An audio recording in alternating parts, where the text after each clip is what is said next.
La tour de Crest dans la Drôme a eu une assez sinistre réputation de prison. Bien sûr, comme celle du monde entier, elle a accueilli des délinquants de toutes sortes. Mais sa fréquentation a largement été aussi le reflet d'une région alentour, agitée de multiples mouvements de protestation. Dans le Val-de-Drôme, en effet, on a volontiers le tempérament contestataire. C'est ainsi que les protestants, dans la terrible période des guerres de religion au XVIIe siècle, ont constitué un premier afflux notable de détenus.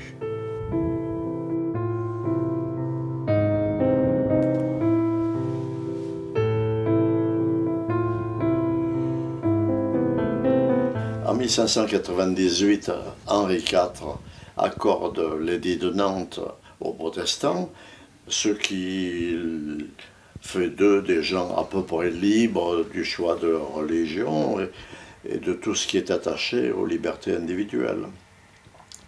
Mais après la mort d'Henri IV, Louis XIII rechigne à certaines des dispositions de cet édit, et après lui, ce sera encore pire avec Louis XIV. Donc c'est dans cette période-là que les protestants arrêtés sont la plupart du temps sur le chemin de leur destination future, enfermés pendant quelque temps à la tour de Crest.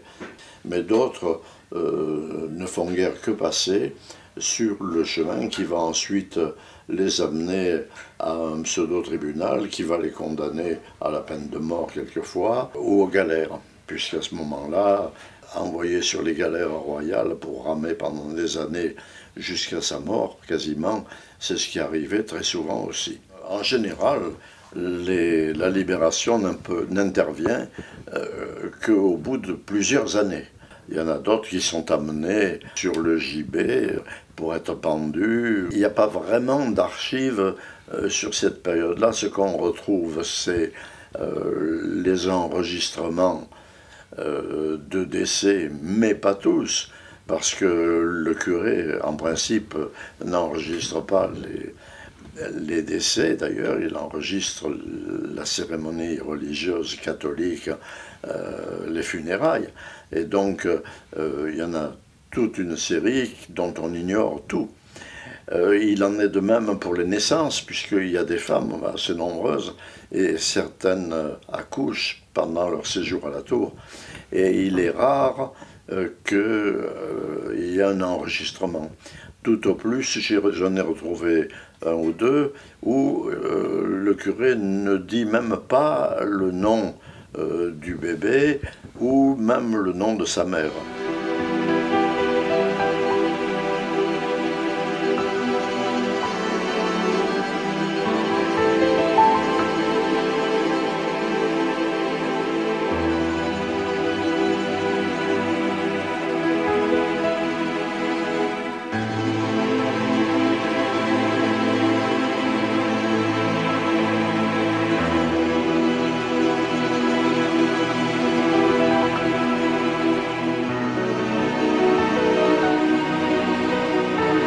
Que nous disent au fond les graffitis? Il y a en effet encore quelques graffitis protestants, mais peu nombreux, parce que ceux qui devaient exister se trouvaient dans des parties de la tour accessibles aux visiteurs, et malheureusement ils ont été détruits, recouverts, grattés, enfin bon. Et les seuls qu'on trouve sont dans les endroits les plus inaccessibles. Il y en a une qui est la plus ancienne, puisque la date a été gravée, 1699, 20 décembre, et avec le nom de Bar. Les Bars, il y en a au moins 3 ou 4 qui portent ce nom.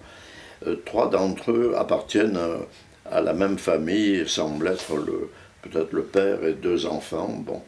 Et ils sont originaires de Rozan dans ce qu'on appelle maintenant les Basses-Alpes. Non, qu'on appelle maintenant les Alpes de Haute-Provence. Il faisait partie de ces protestants qui s'étaient réfugiés à un moment donné dans la principauté d'Orange. Il y en avait plusieurs dizaines, même peut-être davantage. Et puis, à un moment donné, ils ont voulu revenir sur les régions du sud de notre Drôme actuel, Vinsobres, Venterolles, Nyons, ou également les Basses-Alpes. Et alors, dès qu'ils sont sortis, eh ben, ils se sont fait attraper.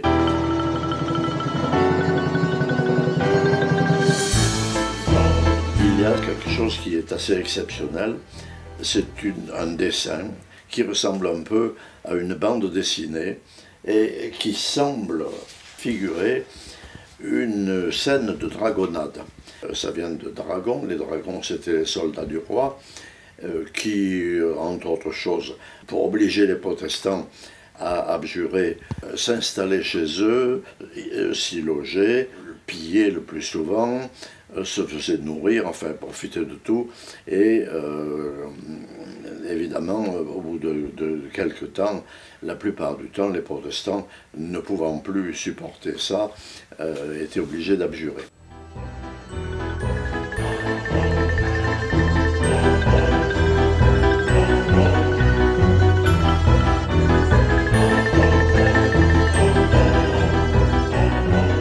Ils étaient complètement confinés dans les cellules?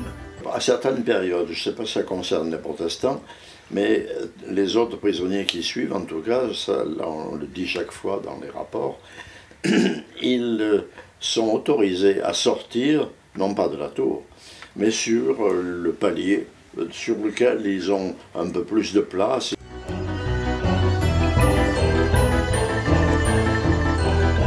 La ville entretient, s'est attribuée d'ailleurs par une espèce d'appel d'offres aux enchères.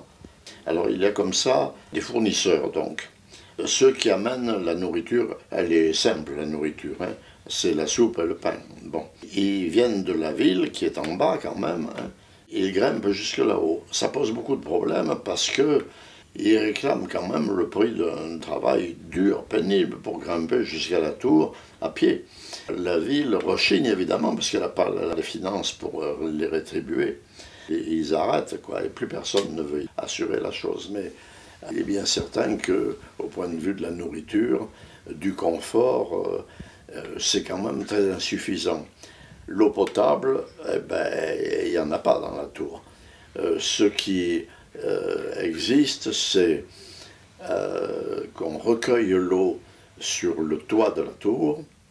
De ce toit, des tuyaux descendent jusqu'à une citerne dans le sous-sol de la tour. Mais évidemment, cette eau, elle reste là pendant des mois. Et puis, il n'y a pas toujours de l'eau de pluie en quantité suffisante. Donc, lorsqu'il n'y a plus de l'eau ici, eh bien, on fait une corvée d'eau et les prisonniers, conduits par des gardes, vont jusqu'à la fontaine la plus proche.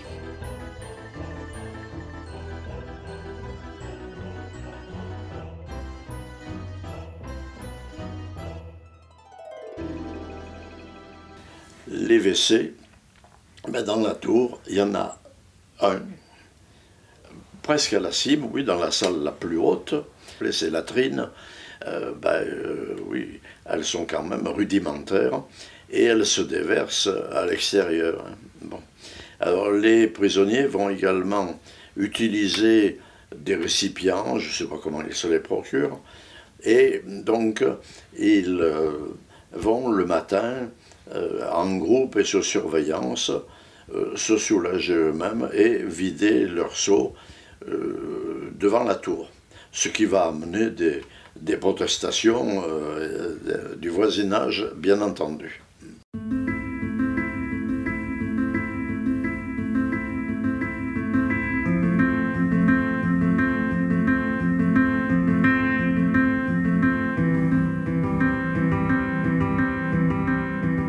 Pendant toute la période d'Ancien Régime, ce sont des invalides qui sont chargés de garder ces hommes. Louis XIV fait construire à Paris un hôtel des Invalides.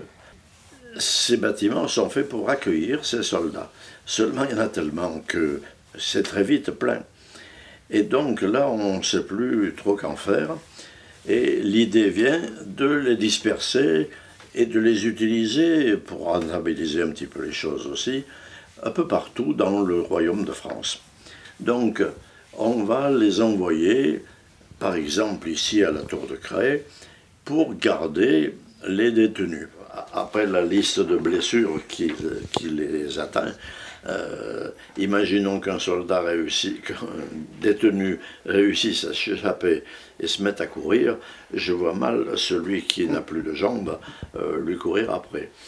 C'est pas si facile que ça de s'échapper de la tour, hein. L'épaisseur des murs, les grilles aux fenêtres, les verrous, tout ça est quand même compliqué. Mais enfin, il y en a qui y arrivent quand même. Alors parfois, évidemment, les évasions sont dramatiques, et celle qu'on cite tout le temps, l'évasion de Rivoire et de ses compagnons, il descend avec cette corde. Et puis quand il arrive au bout de la corde, eh ben, il lui reste à peu près 10 mètres. Il crie au secours, et puis finalement il lâche tout, il tombe, et il se tue.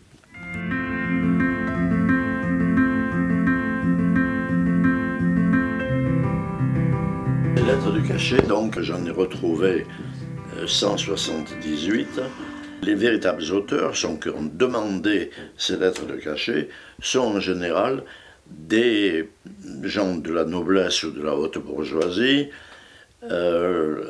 qui veulent se débarrasser de leurs enfants. Alors il y en a qui aiment peut-être un petit peu trop certaines boissons alcoolisées, d'autres qui courent le jupon probablement. La durée est quand même très variable, mais enfin il y a quand même une espèce de minimum d'1 an. Mais le record, est détenu par Monsieur de Saint-Georges, voilà, le chevalier de Saint-Georges, qui est resté 30 ans. D'ailleurs, il est devenu pas mal gâteux, et il n'a même pas envie de sortir d'ailleurs, parce que, ma foi, il est vieux, et qui se demande comment il pourra bien faire pour se loger, se chauffer, se nourrir. Donc il trouve que là, bon, il a pris ses habitudes, il a eu le temps. Et donc, bon, il ne veut pas sortir. Enfin, finalement, bon, on le met quand même dehors, et après, on ne sait pas ce qu'il est devenu.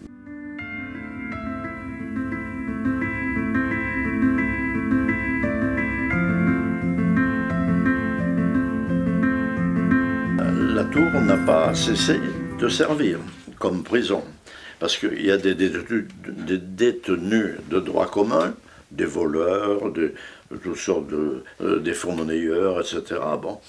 Il y a donc des femmes, oui, des prostituées en particulier. Il y a des fous. À cette époque-là, on ne sait pas qu'en faire. Alors les aliénés, on les enferme. Il y a des conscrits réfractaires, surtout à l'époque de Napoléon. Vous pensez bien qu'il y en a beaucoup qui n'ont pas envie d'aller se retrouver en Sibérie, ou des déserteurs aussi qui ont quitté l'armée. Bon. Et à un moment donné également, il y a les quelques canuts révoltés de Lyon. Tous ces détenus, c'est le moment vraiment où ils sont dans la misère la plus profonde. Il y en a plusieurs qui sont signalés comme étant nus, parce que vraiment leurs vêtements sont dans un état tellement épouvantable qu'ils n'ont plus rien à se mettre.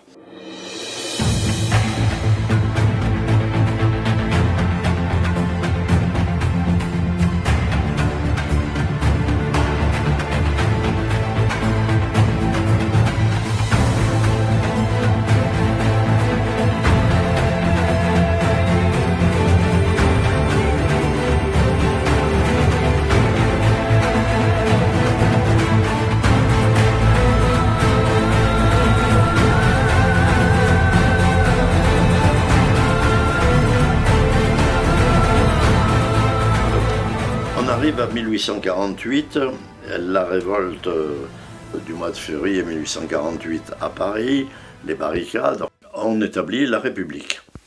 Les candidats députés ont promis de baisser les impôts, ont promis du travail pour tout le monde, et puis malheureusement, au bout de quelques mois de fonctionnement, c'est l'inverse qui se passe. Les impôts ont augmenté, du travail, on a bien fait les ateliers nationaux, mais c'est devenu stupide. C'est Louis-Napoléon Bonaparte qui est élu président de la République.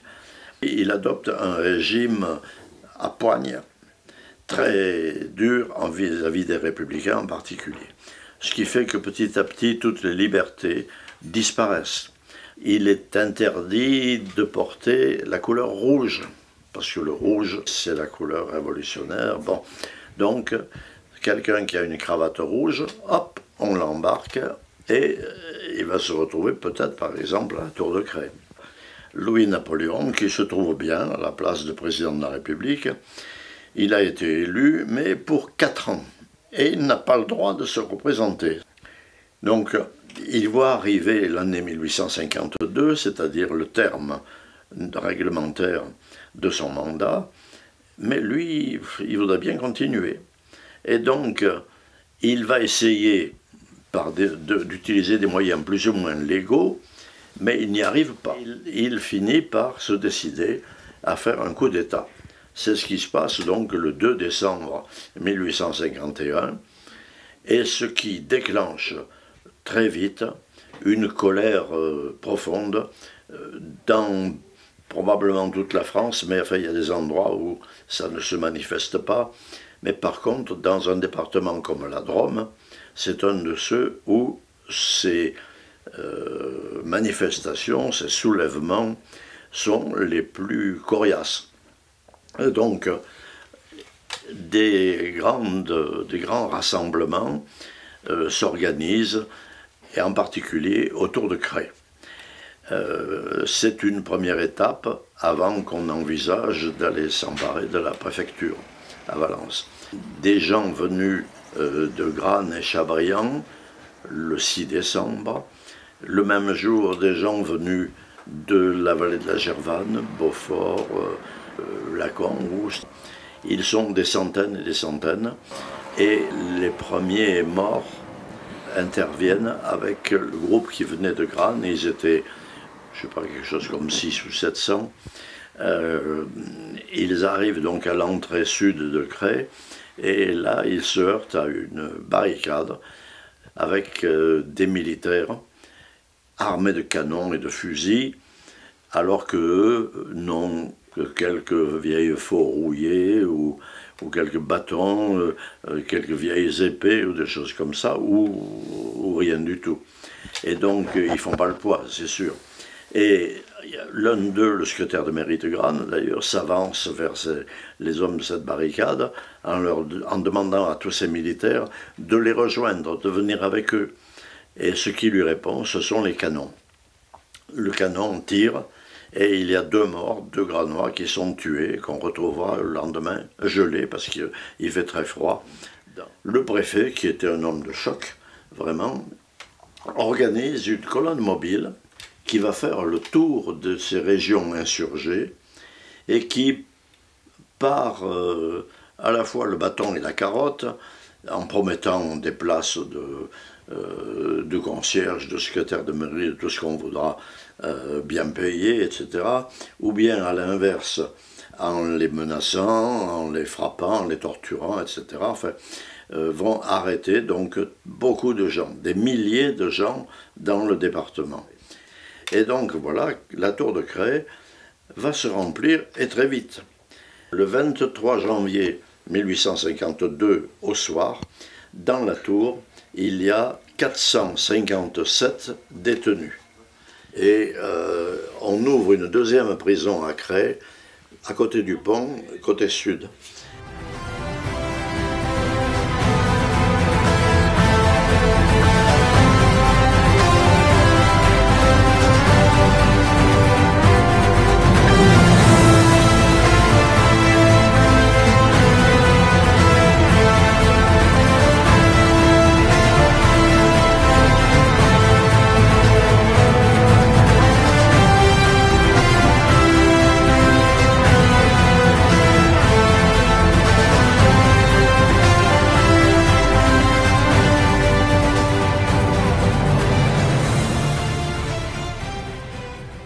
couchent sur les dalles en pierre. On leur a donné quelques décagrammes de paille.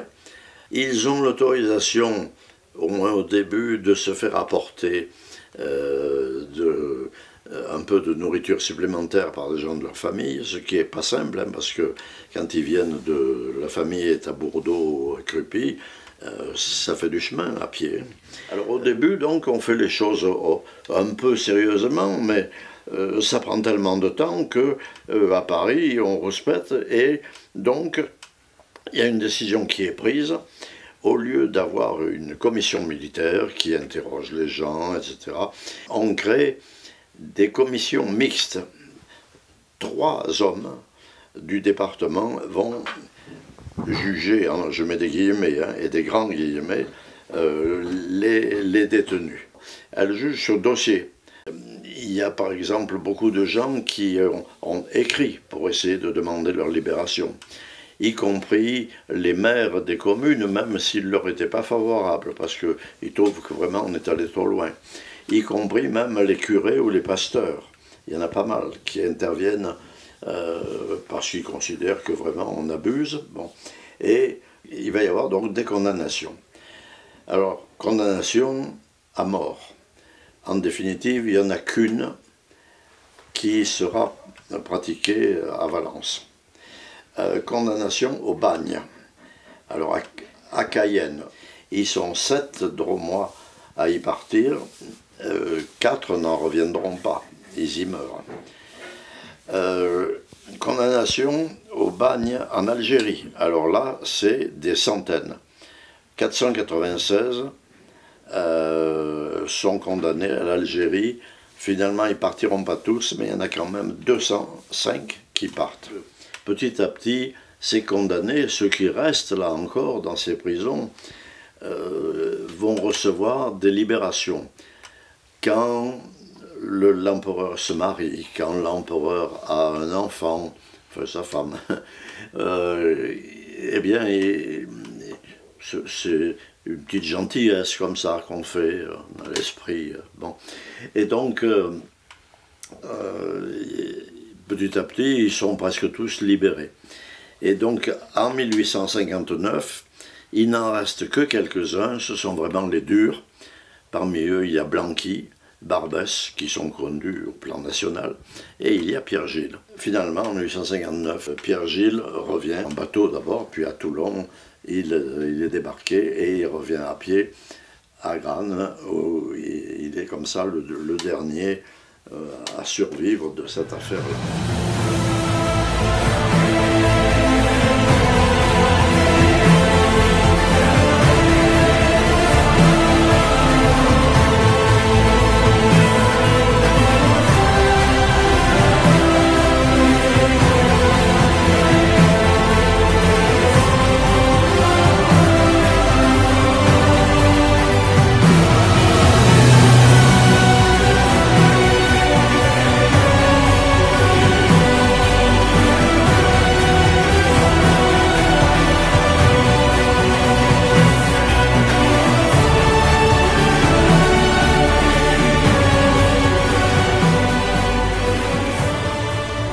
En 1877, la tour de Cré est classée monument historique. Les domaines veulent la vendre. Et enfin, la vendre, ou bien que ce soit la ville qui la possède. Et finalement, on décide d'organiser des enchères. Et alors là, il se passe des choses assez surprenantes. Le conseil municipal de la ville de Cré se réunit, et puis entre eux, ils disent, bon, on va aller aux enchères. Il y aura certainement personne, parce que qui aurait l'idée d'acheter cette tour? Ça ne sert à rien, il y a même très peu de terre autour pour y faire un jardin, bon, ça ne vaut pas la peine. Alors, on sera certainement les seuls. Alors, on arrive donc à cette cérémonie des enchères, et là, il y a quelque chose de très bizarre qui se passe, c'est que l'un des conseillers municipaux, d'ailleurs de la ville, Maurice Chabrière, surenchérit après l'enchère de la ville de Cré. Alors là, stupéfaction, qu'est-ce que ça veut dire, ils ne comprennent pas, et ils sont surtout très vexés. Ce qui fait qu'ils disent, puisque c'est comme ça, laissons-le se dépatouiller avec ça, ma foi, on abandonne. Et donc voilà Chabrière qui se retrouve propriétaire de la tour de Crest sans vraiment l'avoir voulu. Mais enfin, il a les moyens de toute façon quand même, hein. Alors bon, même si ça va lui coûter cher, il est quand même pas à plaindre. Quand est-ce que la municipalité se décide, une fois pour toutes, à acheter la tour? C'est tout récent, enfin relativement. 1988, la ville achète la tour à Chabrière, enfin aux descendants de Maurice Chabrière.